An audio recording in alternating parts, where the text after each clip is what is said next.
Jake Harrison stood at attention in the main corridor of the alien ship, trying not to stare at the walls that seemed to glow with their own light.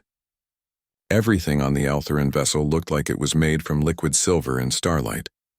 The floor beneath his boots felt warm, and he could hear a soft humming sound that seemed to come from everywhere at once. "Remember, Lieutenant Commander," Ambassador Lisa Chen whispered beside him. "No sudden movements. The Altherans see quick gestures as signs of aggression." Jake nodded, keeping his eyes forward. He had spent 3 weeks preparing for this mission, learning about Altheran culture and customs. Earth needed this alliance badly. The Vorthon Collective was moving closer to human space every day, destroying everything in their path. The Altherans were one of the few species strong enough to help humanity survive. The diplomatic team from Earth walked through corridors filled with tall, graceful beings that looked like a cross between humans and cats. Their skin was pale blue or silver, and their eyes were large and luminous. They moved with a fluid grace that made Jake feel clumsy in comparison. Most of them wore flowing robes that seemed to change color as they walked. Captain Ryan Torres walked ahead of the group, his dress uniform crisp and perfect. Behind him came the other members of the diplomatic mission: Dr. Angela Martinez, the xenobiologist, Commander Steve Parker, the military advisor, and several other specialists. Jake brought up the rear as their security chief. They entered a vast reception hall that took Jake's breath away. The ceiling was transparent, showing the stars outside, but somehow the room stayed warm and comfortable. Hundreds of Altherans moved through the space, their conversations creating a musical sound that was unlike anything Jake had ever heard. "The royal family will arrive soon," their Altheran guide said in perfect English. His name was something that sounded like wind chimes, but he told them to call him Guide Vel. "Please remember that direct eye contact with the Queen is considered very rude unless she speaks to you first." Jake scanned the room with professional eyes, noting exits and potential threats. It was his job to keep the human delegation safe, even though they were supposed to be among allies. His training had taught him that there was no such thing as a perfectly safe situation. The music in the room suddenly changed, becoming deeper and more formal. The Altherans around them stopped talking and turned toward a large doorway at the far end of the hall. A procession entered, led by tall figures in elaborate robes. Emperor Valdris came first, a being so tall and imposing that Jake had to tilt his head back to see his face. His skin was pure silver, and his eyes glowed with an inner light. Behind him walked Queen Zephyra, moving with such grace that she seemed to float above the floor. Her hair was long and white, flowing around her like liquid silk. Then came the Princess Lyrelai, and Jake felt his breath catch. She was younger than the others, with skin that had a soft blue tint and eyes like purple stars. Unlike her parents, she looked around the room with obvious curiosity, her gaze lingering on the human delegation. The royal family took their places on a raised platform at the front of the room. Emperor Valdris began to speak in their musical language, and Jake noticed that translation devices had been placed throughout the hall so everyone could understand. "Welcome, friends from Earth." The Emperor's translated voice filled the room. "Today we begin discussions that may change the future for both our peoples." Jake continued to watch the crowd, but something felt wrong. His years of military training had given him good instincts for danger, and those instincts were screaming at him now. He looked more carefully at the Altherans around them, trying to figure out what was bothering him. There, near one of the side entrances, an Altheran in servant's robes was moving differently than the others. While everyone else faced the royal platform, this one kept looking around nervously. Jake watched as the figure reached into their robes and pulled out something small and metallic. The object was no bigger than Jake's thumb, but it moved with mechanical precision. A micro-drone. Jake's blood turned cold as he realized what he was seeing. The tiny machine flew silently through the air, weaving between the tall Altherans as it headed straight for the royal platform. Jake looked around for Altheran security, but they were all focused on the crowd, not the air above their heads. The drone was almost invisible against the glowing ceiling, and it was moving fast. He had maybe 10 seconds before it reached the princess, who was standing closest to the edge of the platform. Jake didn't think. He didn't consider the diplomatic consequences or the fact that he was about to tackle alien royalty in front of hundreds of witnesses. He just moved.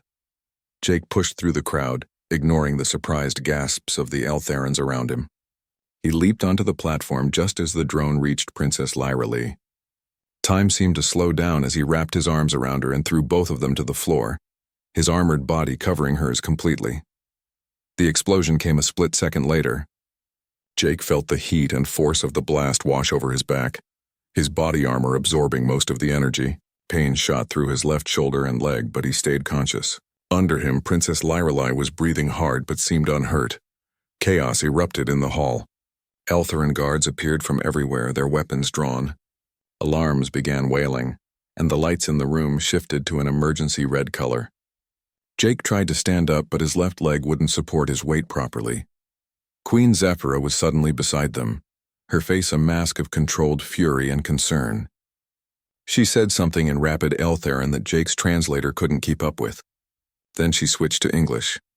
"You are injured," she said, her voice carrying an odd musical quality even when speaking human words. "I'm fine," Jake lied, trying to stand again. This time Princess Lyrelei helped support him, her hands surprisingly strong. "You saved my life," the princess said softly, her purple eyes wide with something that might have been wonder. Emperor Valdris approached, moving with deadly grace. For a moment, Jake thought he might be angry about a human touching his daughter, but instead the Emperor placed one long-fingered hand on Jake's shoulder. "You have given us a great gift. Human Jake Harrison," the Emperor said formally. "By the ancient laws of our people, you have earned a place in our family." Jake didn't understand what that meant, but something in the way Queen Zephyra was looking at him made him think his life had just become much more complicated.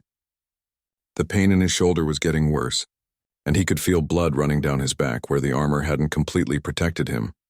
As Eltharan medics arrived to treat his wounds, Jake caught sight of the servant who had released the drone being dragged away by security. The being's disguise was falling apart, revealing gray skin and black eyes that definitely weren't Eltharan, Vorthan infiltrators. They had tried to kill the princess to stop the alliance before it could begin. Jake had prevented that, but as consciousness began to fade from blood loss and shock, he wondered what price he would have to pay for his quick thinking. Jake woke up in a room that looked like it was made from clouds and starlight. The walls were soft white and seemed to glow with their own gentle light. He was lying on something that felt like the most comfortable bed he had ever been in, but when he looked down, it appeared to be made of some kind of crystal that molded itself to his body. His left shoulder and leg were wrapped in bandages that felt warm against his skin. Whatever the Eltharans used for medical treatment, it was working much better than human medicine. The pain was almost gone, and he could move his injured limbs without too much trouble. "You are awake," a familiar voice said from beside the bed. Jake turned to see Ambassador Lisa Chen sitting in a chair that had definitely not been there a moment before. It seemed to have grown out of the floor while he was looking away. "How long was I out?" Jake asked, trying to sit up. The bed adjusted itself to support him automatically. 2 days, Lisa said, and Jake could see worry lines around her eyes. "Jake, we need to talk about what happened. What you did to save the princess has put you in a very unusual situation." Before Jake could ask what she meant, the door to the room opened. It didn't slide or swing like a normal door. Instead, it simply became an opening in the wall, as if the wall had decided to step aside. Queen Zephyra entered, followed by 2 other Eltharans in formal robes. The queen looked even more impressive up close than she had during the reception. Her silver skin seemed to shimmer, and her white hair moved around her as if it were floating underwater. When she looked at Jake, her large blue eyes seemed to see right through him. "Jake Harrison of Earth," she said in her musical voice. "You have recovered well." "Thank you, Your Majesty," Jake said, not sure if he should try to stand or bow or what the proper protocol was for talking to an alien queen while lying in a medical bed. "We must speak of the debt that now exists between us," Queen Zephyra continued. "By saving the life of Princess Lyrelei, you have invoked one of our most ancient laws, the law of soul bonding." Lisa leaned forward in her chair. "Your Majesty, we appreciate the honor you're offering, but Lieutenant Commander Harrison has duties to Earth that he must fulfill." The Queen's expression didn't change, but something in the room seemed to grow colder. "Ambassador Chen, I do not think you understand. This is not an offer. It is a law as old as our civilization. When someone saves the life of a royal family member, they become soul-bonded to our house. They become, what is your human word? Property of the crown." Jake felt his stomach drop. Property? It is a great honor, one of the other Eltharans said quickly. To be soul-bonded means to be treasured, protected, given a place of high status in our society. It also means you can never leave, the Queen added, watching Jake's face carefully. Your life becomes tied to ours. You will serve our family until the day you die. Lisa stood up from her chair, her diplomat training kicking in. Surely there must be some way to honor the spirit of this law without binding Lieutenant Commander Harrison permanently. Earth needs its people to return home eventually. Queen Zafira was quiet for a long moment, studying Jake with those penetrating blue eyes. There is one possibility, she said finally. You can refuse the bonding. But if you do, it will be seen as a great insult to our family and our people. The alliance talks will end immediately. Jake felt the weight of responsibility settle on his shoulders like a heavy blanket. Earth needed this alliance. Millions of human lives depended on getting Eltharan help against the Vorthan Collective. If he refused this bonding thing, all of those people might die. What exactly does being soul-bonded mean? He asked. You will live here on our homeworld or aboard our ships, Queen Zafira explained. You will be part of our household, available to serve and protect us as needed. In return, you will be given status, comfort, and safety. It sounds like slavery, Jake said bluntly. For the first time, the Queen showed emotion. Her eyes flashed with something that might have been anger or surprise. Slavery is when someone is forced to serve against their will and treated badly. Soul bonding is different. You will be valued, respected, and cared for. Many beings would consider it a privilege. Jake looked at Lisa, who gave him a small nod. She was telling him to agree, for the sake of Earth and the Alliance. Jake understood. Sometimes soldiers had to make sacrifices for the greater good. I accept, he said. Queen Zafira smiled, and Jake was surprised to see that she looked pleased rather than triumphant. Then we will perform the ritual tonight when the stars are in proper alignment. That evening, Jake found himself standing in a circular room at the top of one of the ship's towers. The walls were transparent, giving him a perfect view of the stars outside. Queen Zafira stood across from him, wearing robes that seemed to be made from captured starlight.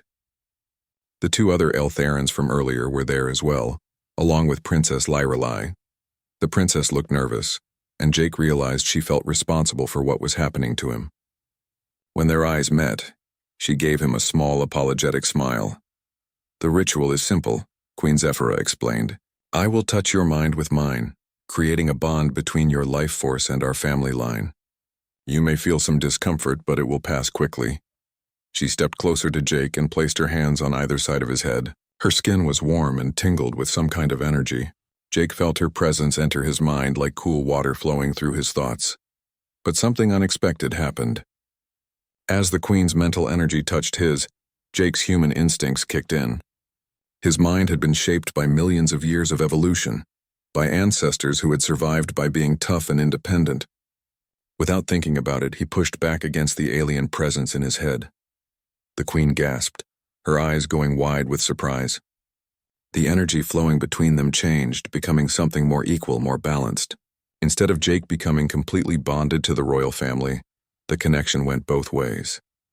Extraordinary, breathed one of the other Eltharans. He has created a shielded bond. I have never seen such a thing. Queen Zafira stepped back, looking shaken. You retain your free will, she said, wonder in her voice. The bond exists, but you are not controlled by it. How is this possible? Jake could feel the connection between them, like a warm thread running from his mind to hers, but he still felt like himself, still felt in control of his own thoughts and decisions. Humans are stubborn, he said with a slight smile. We don't like being told what to do, even by our own minds. The Queen continued to stare at him, and Jake got the feeling that he had just become much more interesting to her than she had expected. This might turn out to be more complicated than simply serving as a royal guard. Princess Lyrelai stepped forward, her purple eyes bright with curiosity. Does this mean you will stay with us willingly, not just because you have to? Jake looked around the room at the alien faces watching him, then out at the stars beyond the transparent walls. He thought about Earth, about his fellow humans fighting for survival, and about the strange new world he was now part of. I guess we'll find out, he said. 3 months had passed since the bonding ritual, and Jake was beginning to understand that his life had become very strange indeed. He had expected to spend his time guarding Princess Lyrily, but Queen Zephyra seemed to have other ideas about how to use her new bonded human. Jake Harrison. The Queen's voice came through the communication device in his quarters. Please come to my private study. I have need of your services. Jake sighed and put down the book he had been reading. Princess Lyrily had given it to him. A collection of human stories translated into Eltharan. She was fascinated by human culture and spent hours asking him questions about Earth customs and beliefs. He made his way through the winding corridors of the royal section of the ship. The walls here were different from the rest of the vessel, made from a material that looked like solid gold but felt warm to the touch. Everything was designed to show the power and wealth of the royal family. The Queen's study was a circular room filled with floating screens that displayed information from across the Eltharan Empire. Books and data crystals lined the walls, and the furniture seemed to rearrange itself based on Queen Zephyra's mood. You sent for me, Your Majesty? Jake said, giving a small bow. He had learned that Eltharans appreciated formal courtesy, even if they didn't require it from bonded individuals. Queen Zephyra looked up from a floating display showing star charts. She was wearing a simple robe today, not the elaborate ceremonial clothes she usually wore in public. Somehow this made her seem more real, more approachable. I have been studying reports from our border worlds, she said, gesturing to the screens around her. The Vorthan attacks are becoming more frequent and more organized. I need your opinion on their tactics. Jake moved closer to look at the battle reports. This had become a common occurrence over the past few weeks. The Queen would call him to discuss military matters, asking for his thoughts on everything from troop movements to supply lines. She seemed genuinely interested in his ideas, which was more than he could say for some of the Eltharan military commanders he had met. They're probing for weaknesses, Jake said, studying the attack patterns. See how they hit these 3 systems? They're not trying to hold territory. They're testing your response times and defensive capabilities. Queen Zephyra nodded, her blue eyes focused intently on his face. That matches my analysis. But why do you think they are being so methodical? The Vorthans are usually more direct in their aggression. Jake considered the question carefully.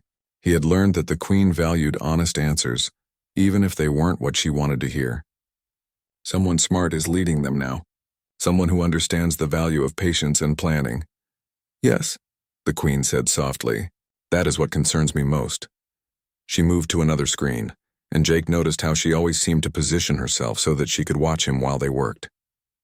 At first he had thought it was simple curiosity about having a human in her service. Now he was starting to wonder if there was something else going on. Tell me about human military history, she said suddenly. How did your people become such effective warriors despite being physically weaker than most other species? Jake had answered this question before, but the Queen never seemed to tire of hearing about human tactics and strategies. We learned to work together, he said, and we learned to be unpredictable. When you're smaller and weaker, you have to be smarter and more creative. Creative, Queen Zephyra repeated the word like she was tasting something new. Yes, that is very human. Your people do things that other species would never consider.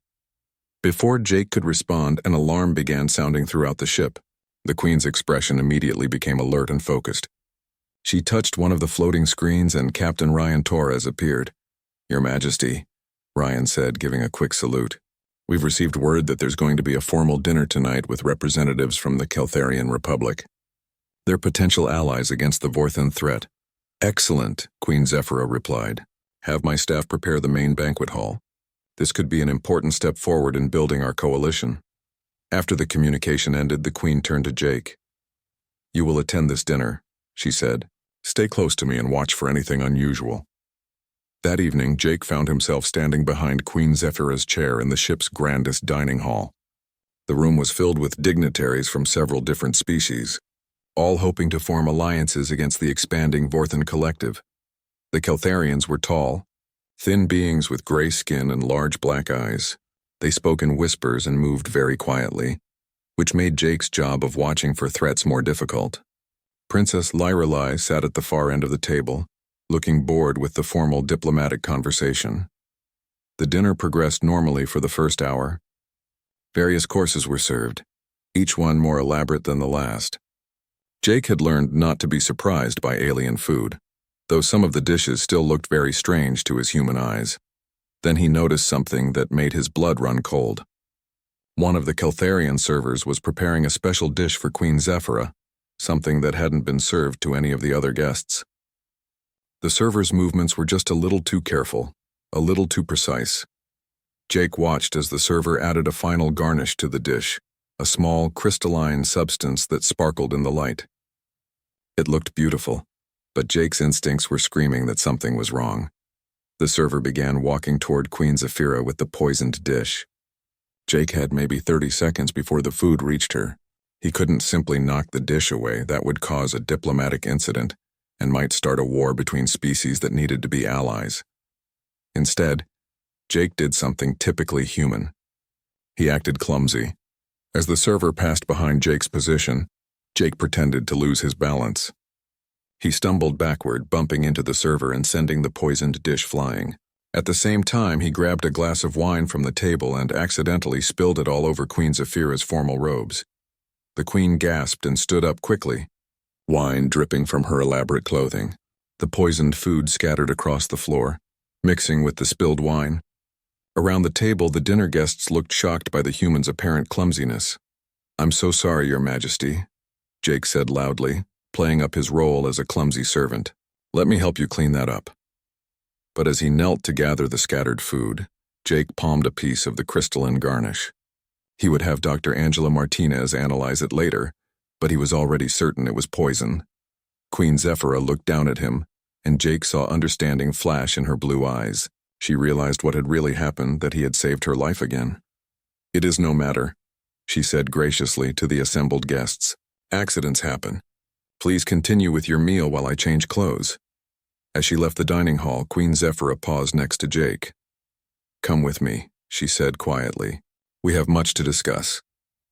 In the corridor outside the banquet hall, away from the guests and servants, Queen Zephyra stopped and turned to face Jake. "The second time," she said softly. "You have saved my life twice now." "Just doing my job, Your Majesty." She stepped closer to him, close enough that he could see the complex patterns of silver in her skin. "No," she said. "This is something more than duty.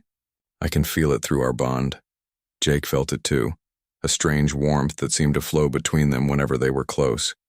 The bonding ritual had created something unexpected, something that neither of them fully understood. "What happens now?" Jake asked. Queen Zephyra smiled, but there was something intense in her expression that made Jake think his life was about to become even more complicated. "Now," she said, "we discover just how deep this bond between us truly goes." Jake was in the ship's training room, practicing combat moves with holographic enemies when the attack sirens began screaming. The lights in the room shifted to emergency red, and the training program shut down automatically. "All military personnel report to stations immediately," came the announcement over the ship's communication system. "The Altheran homeworld is under attack." Jake ran through the corridors toward the command center, his heart pounding. Over the past 6 months, the Vorthon collective had been getting bolder, but a direct attack on the Altheran capital world was something no one had expected. The command center was chaos when he arrived. Dozens of Altheran officers stood around floating displays showing the battle taking place around their homeworld. Massive Vorthon ships had appeared without warning and were attacking the planet's orbital defenses. Queen Zephyra stood in the center of it all, her usual calm completely gone. Her silver skin had turned pale and her hands were shaking as she watched the reports coming in. "How many ships?" she demanded of her military commanders. "Over 200, replied Admiral Corvesh, the head of the Altheran fleet. "They must have been planning this attack for months." Jake moved to stand beside the Queen, and she immediately turned to him. "Your people," she said urgently. "Captain Torres and your ship." "Where are they?" "The Horizon's Edge is docked at the orbital station above the capital city," Jake replied. "They should be safe for now." "No one is safe," Queen Zephyra said, her voice tight with worry.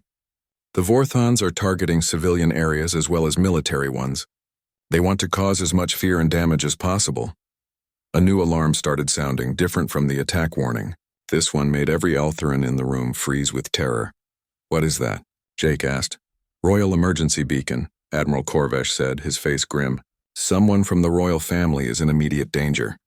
A communication screen flickered to life, showing Princess Lyrelai's face. She was clearly frightened, but trying to stay calm.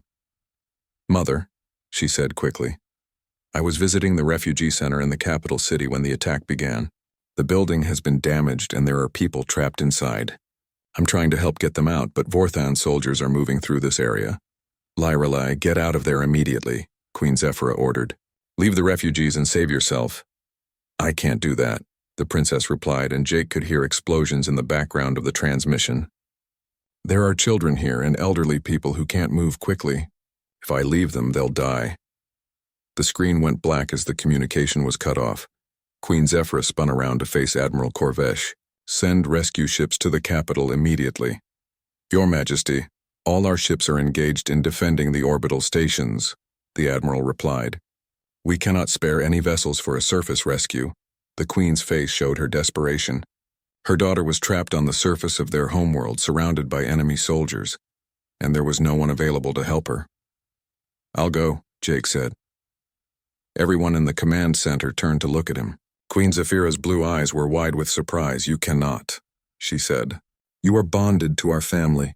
I cannot risk losing you too."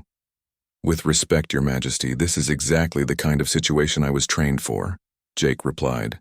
"I know rescue operations and I know how to fight in urban environments. Let me take a small team and get the princess out." Queen Zephyra was quiet for a long moment, clearly torn between her desire to protect him and her need to save her daughter. Finally, she nodded. "Take whoever you need," she said. Then her voice became very quiet and she stepped closer to him. "Jake, there is something else. If you cannot rescue Lyrelai, if the situation becomes impossible." She paused, unable to say the words out loud. "What are you asking me to do?" Jake said, though he was afraid he already knew. "The Vorthans cannot be allowed to capture a member of the royal family," Queen Zephyra whispered. "They would use her as a weapon against us, force her to make statements that would destroy our people's will to fight. If rescue becomes impossible..." Jake felt sick to his stomach as he understood what she was asking. She wanted him to kill Princess Lyrelai, rather than let her be captured. It was cold political logic, but it went against everything Jake believed in. "I understand," he said, though the words tasted like poison in his mouth. 20 minutes later, Jake was aboard a small, fast ship heading toward the planet's surface. With him were Commander Steve Parker and Sergeant Lucy Adams from the human delegation, along with 2 Eltheran Special Forces soldiers. "This is insane," Steve said as they flew through the battle zone around the planet. Explosions lit up the space around them as Eltheran and Vorthan ships fought desperately. "We're flying into the middle of a war zone to rescue one person." "She's not just one person," Jake replied, checking his weapons. "She's the future of the alliance between our species. And she's also someone who chose to risk her life to save civilians. That makes her worth saving." The capital city looked like a nightmare when they reached it. Smoke was rising from dozens of buildings, and Jake could see Vorthan soldiers moving through the streets below. Their ship had to dodge enemy fire as it landed near the refugee center. The building was partially collapsed, with rubble blocking several entrances. Jake led his team through the debris, following the signal from Princess Lyrelai's emergency beacon. They found her in what had been the building's main hall, helping to tend to injured refugees. Her formal robes were torn and dirty, and there was a cut on her forehead, but she was alive and determined. "You came," she said when she saw Jake. Relief clear in her voice. "Of course we came," Jake replied. "How many people are we talking about?" 47, Princess Lyrelai said. "Mostly families with children, and some elderly people who couldn't evacuate in time." Jake looked around at the group of terrified civilians. Getting one person out would have been difficult enough. Getting nearly 50 people through a city full of enemy soldiers seemed almost impossible. "There's a problem," Sergeant Adams said, monitoring her communications equipment. "Vorthan forces are surrounding this building. They know we're here." Through the broken windows, Jake could see enemy soldiers taking positions outside. They were trapped with no way out and no backup coming. This was the moment Queen Zephyra had warned him about. The situation where rescue became impossible, where he would have to make the terrible choice she had asked him to make. Jake looked at Princess Lyrelai, who was kneeling beside an injured child, gently bandaging the little one's arm. She had changed so much since he had first met her. The sheltered royal who had been curious about human culture was gone, replaced by someone who would risk everything to help others. "I have an idea," Jake said to his team, "but you're not going to like it." Jake's plan was simple and completely crazy, which made it perfectly human. "We're going to walk out the front door," he told his team as explosions sounded closer to their building.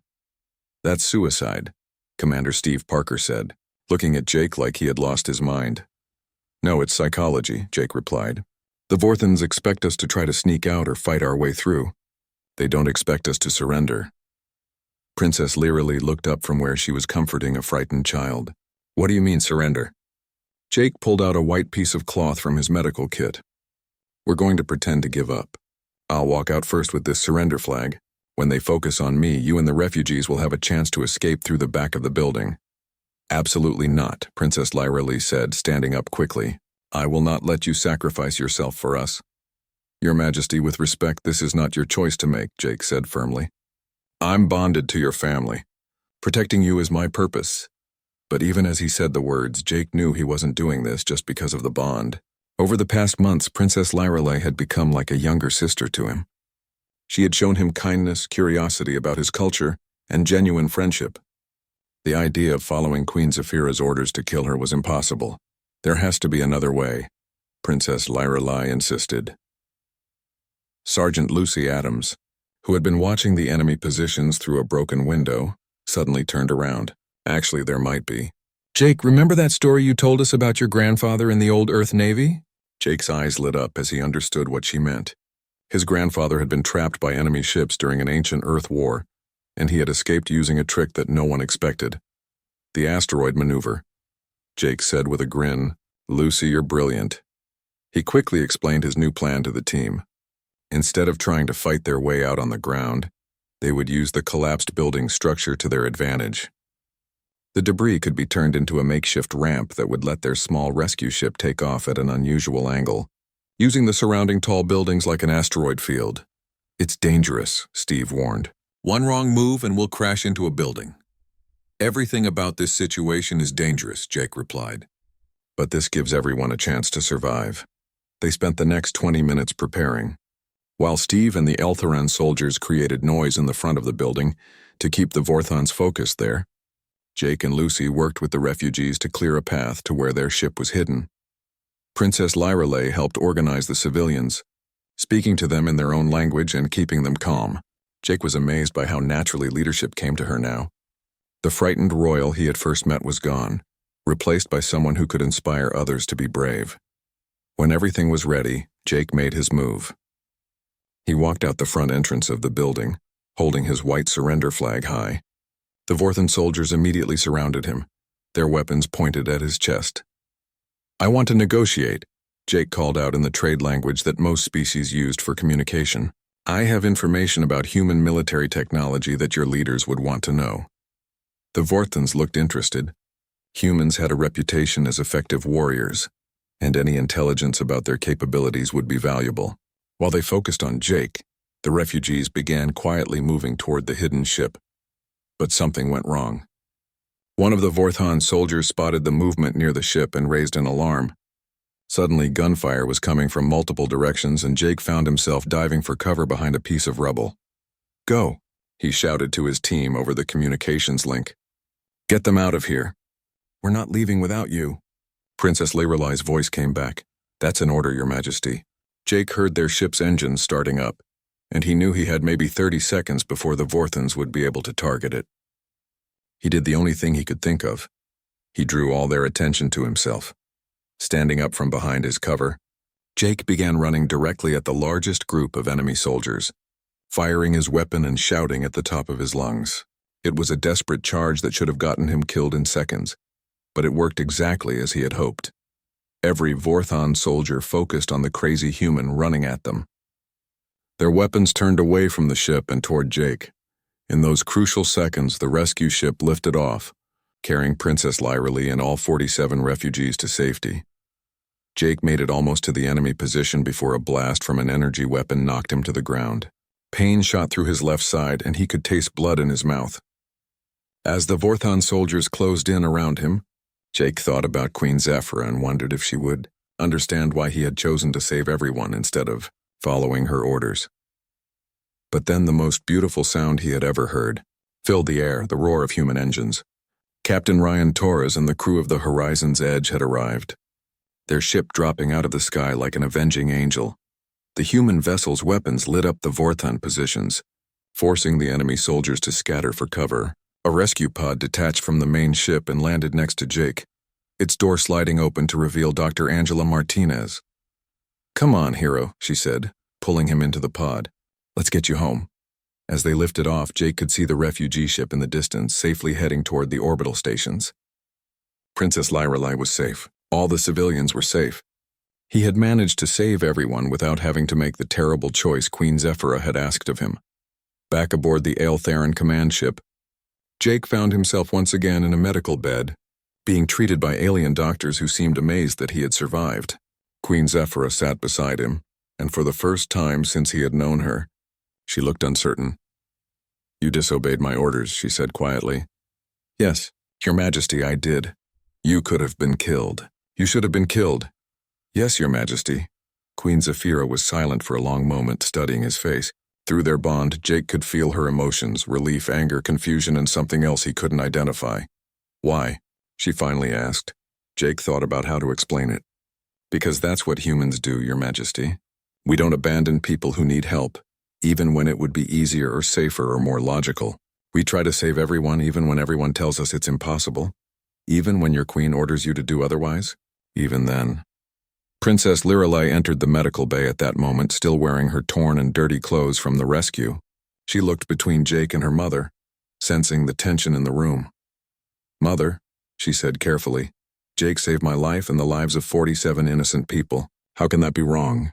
Queen Zephyra stood up from her chair and walked to the window that showed the stars outside. When she spoke, her voice was very quiet. "It is not wrong," she said. "It is simply not what I expected from someone who is bonded to serve our family."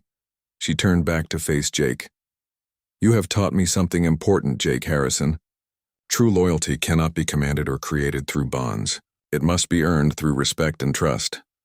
The Queen moved closer to Jake's bed, and he could see something changing in her expression. "I release you from your soul bond," she said formally.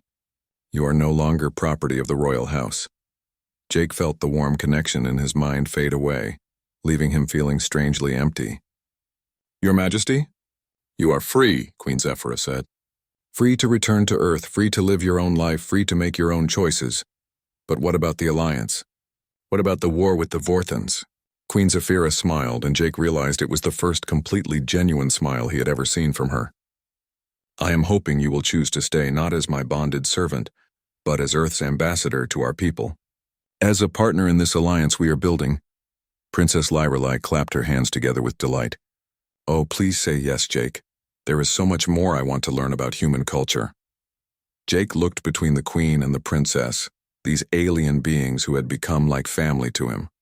He thought about Earth, about his old life as a simple soldier.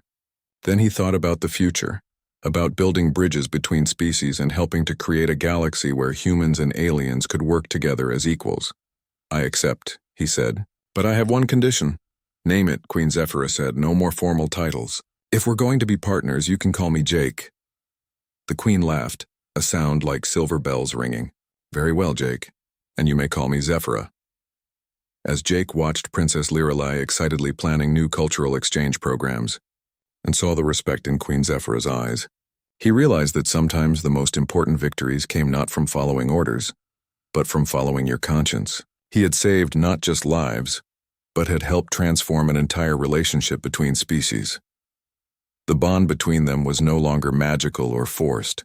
It was something much stronger. It was friendship built on mutual respect and shared values. And that, Jake thought, was the most human thing of all.